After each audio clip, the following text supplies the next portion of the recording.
dynamic with Stephen Pearl, interesting one. Is he? I don't, maybe you don't want to rate him, but he's one of your closest friends in the profession. That is correct.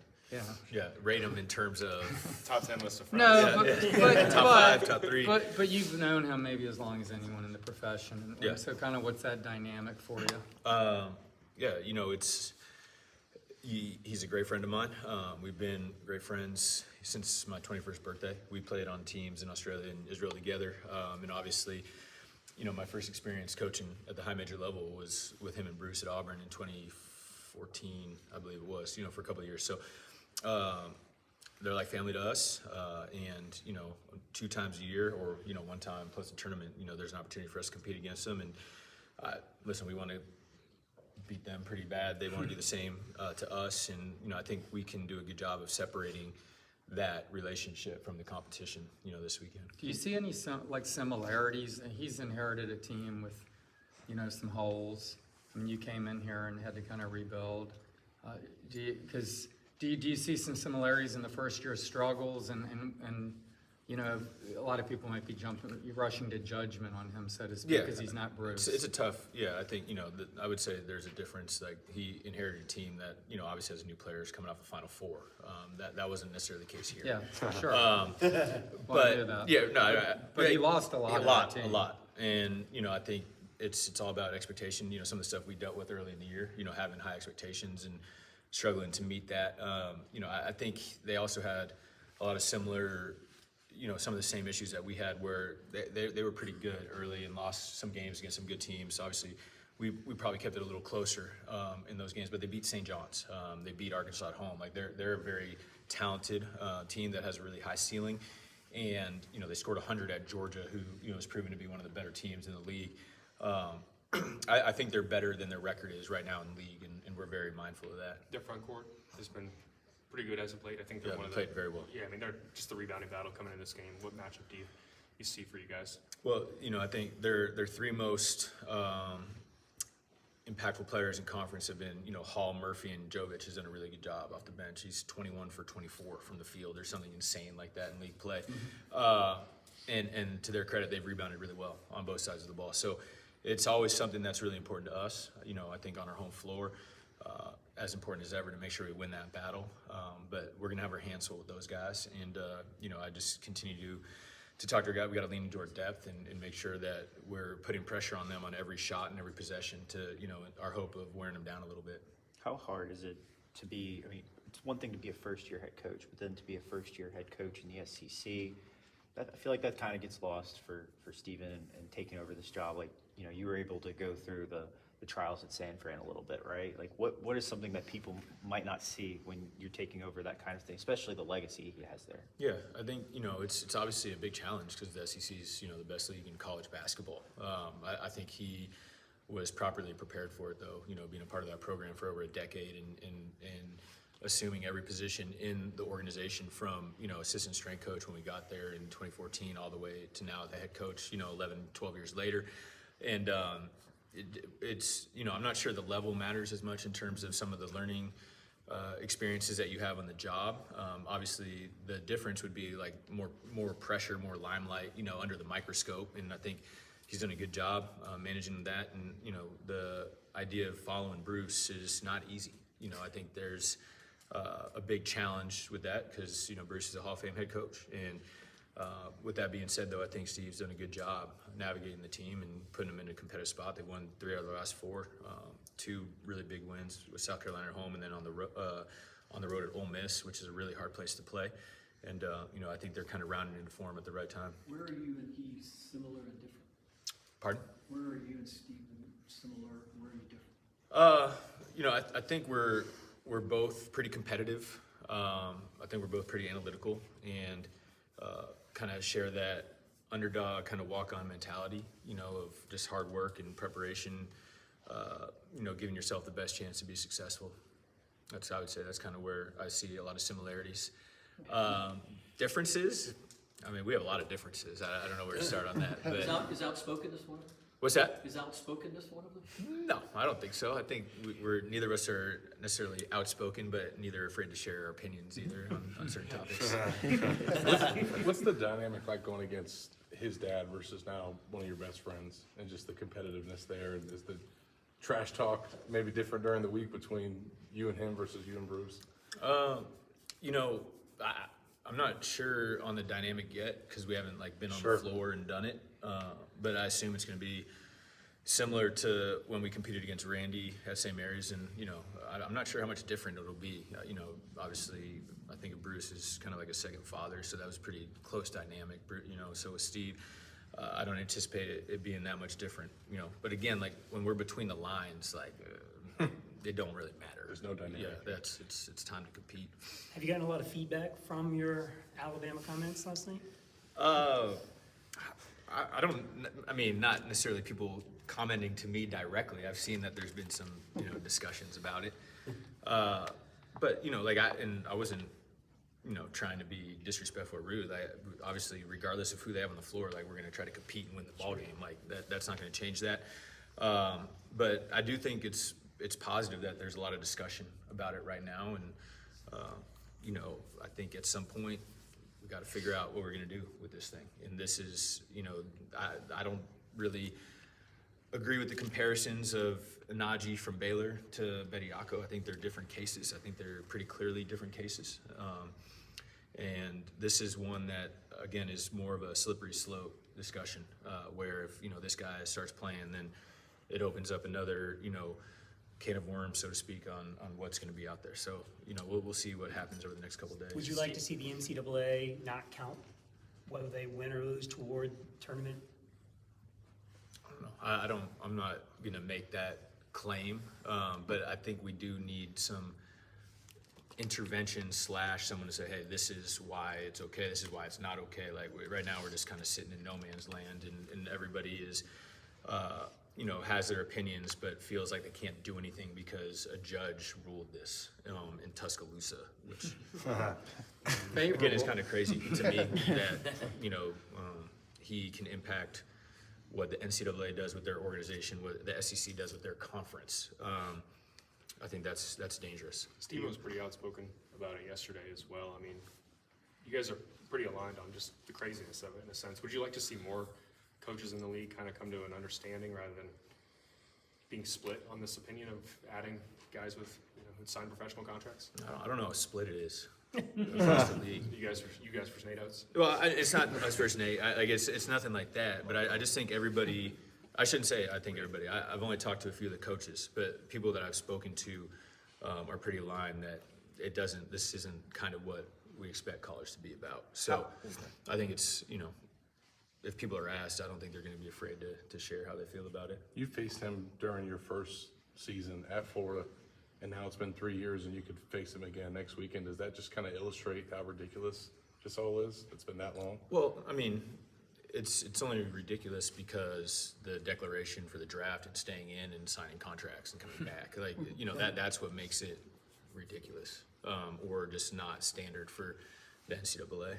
You know, Ruben is kind of the latest example of player development in your program. Just curious like, how you foster and try to create that environment over time where players get better and improve. Well, knock on wood, and it's 2026 now. Anything can change, but we've been able to keep guys in our program, you know. And when Ruben got here, he obviously had a lot of tools and had the mentality and the intelligence to get to work and really start. You know, working on those different things in his game to improve. And, you know, we saw it throughout last year. And as I've mentioned a lot, this last summer, he did an incredible job just working, you know, and not being consumed about, you know, the 3-ball or, you know, doing different things, like just getting really good with his touch and his balance, his free throw stroke, which has improved. And, you know, there's not really that much of a secret sauce to it other than I think we have a really great staff that does a great job with the player development. But it comes down to the guys, you know, being willing and able to put in the time and being coachable and not having an ego when it comes to, you know, our staff trying to help them. And I think he's a great example of that. Can you even identify that in recruiting, like who's gonna be a worker, who's gonna be a gym rat?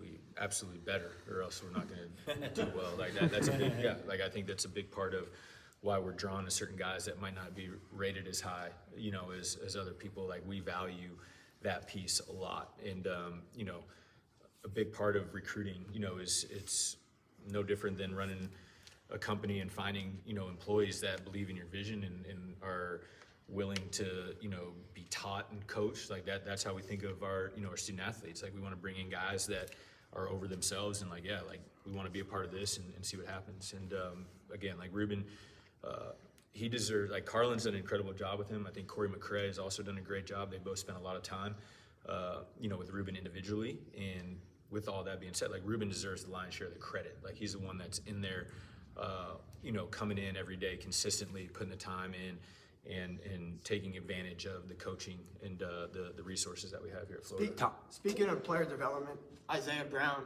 seems like he's the type of guy that the energy off the court translates on the court. How have you seen him, you know, just since he entered this program improve? Yeah, he's another one, you know, was right around 100 rated or whatever in the nation. And, you know, we just thought he was a great guy, loved his family. You know, they wanted to be a Florida, like all the things that we talk about. And, you know, he's worked really hard. And I said this last night at the radio show, like Isaiah deserves a lot of credit because now, you know, in 2025, like he had the job, he lost the job, you know, and a lot of times when that happens, you know, it's all right, I'm running to the portal in 3 months and I'm, you know, coach screwed me and this wasn't, you know, he didn't do that. He got beaten out. We met, we talked about it, and he kept his head down and he kept working and believed us when we said, listen, like you can still get these minutes back. You got to keep working at it and do these things. And he's playing the best basketball of his career right now. It's not close. You know, I think he's playing fast but not in a hurry. I think he's playing with great poise, shooting the ball well, getting on the glass. He's just making a ton of winning plays when he goes in the game, and it's given us a big lift over these last couple of weeks. Can you talk about Nolan, your challenge coordinator, and how he impacts the staff and makes your life easier and impacts winning on a game-to-game basis? Yeah, you know, we try to be process oriented in everything we do, and Nolan is our video coordinator, so he is also the iPad guy during the games, and you know, we obviously have an open line of communication. Him and Coach Sapphire are talking, you know, in the game about certain plays, and he's done a great job of, you know, in real time looking at plays and deciding if we should go use a challenge or use an appeal or not. And you know, he's not gonna always be perfect. We missed one last game, and I made sure he understood you're only as good as your last challenge. I'm joking, but he takes a lot of pride in it. And again, it's like there's ways that different people can impact our results or our program.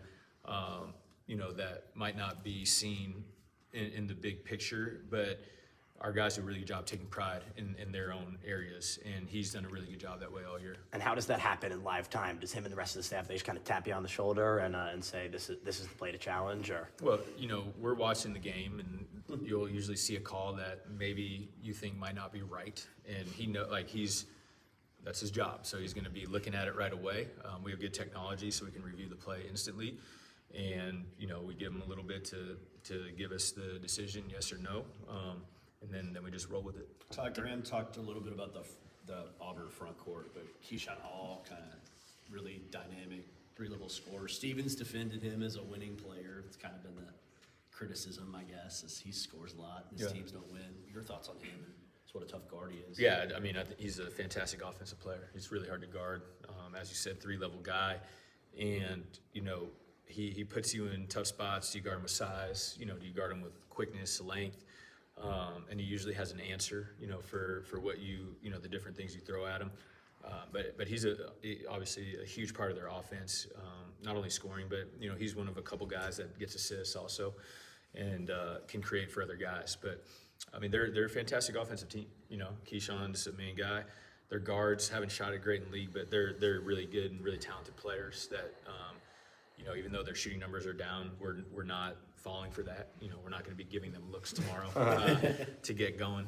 Todd and Kevin are both really good winning players that played deep in the NCAA tournament last year. So on the offensive end, they're dangerous, and we got to do a really good job of first of all not fouling them. I think they've been really good at getting to the line all year, and then keeping them off the glass. They've been sneaky, really good offensively on the rebounding as well. There's can't be anything more validating than winning a national title, but when you, and I think we talked about it a little bit about this last week, you lose 2 coaches, you remake the team, you transfer, is it, when you're going through it, does it feel like a little bit of validation that it's turns and That starts playing the continue way to have they're playing? success. Yeah. I mean, I'd say, yeah.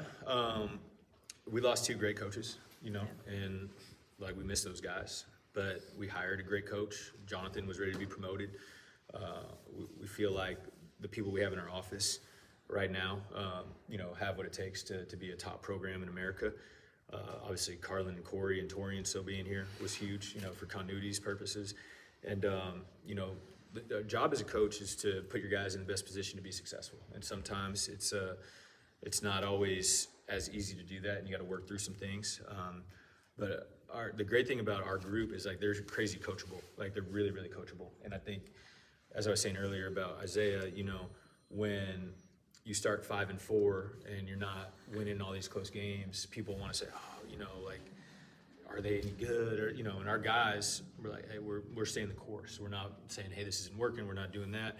And now over these past couple weeks, you know, to kind of make a jump as a team and really kind of get back into a top 10 level team, which I believe we are, you know, has been really fun. And, you know, it's been a difficult journey, so to speak, but our players deserve the credit for executing it. And I think fundamentally, the way we rebound and the way we've started taking care of the ball a lot better, it gives us, you know, a higher floor and a higher ceiling.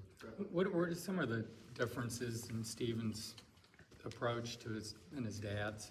I mean, obviously, there's going to be a lot of similarities.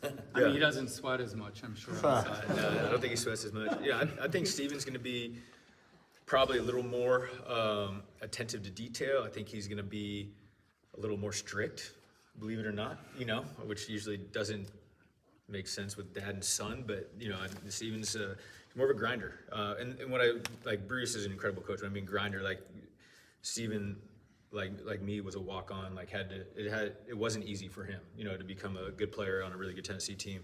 And I think he expects the same out of his guys. But there's going to be accountability. I think, you know, they're gonna play a certain way and take pride in, you know, being good in the margins like we do and being competitive. Like Auburn's been an elite program for the past decade, you know, and I know it's really important to him to make sure they continue that on. So there will be like maybe some differences in playing style. That's kind of what I was more getting at. I'd say they're pretty consistent right now. There'll be some wrinkles and they'll do some different things, but this team looks similar to other Auburn teams in terms of like what they're running and how they guard and you know, their pressure and stuff like that. Okay. All right, thanks, guys. Thank you. Thanks, Coach.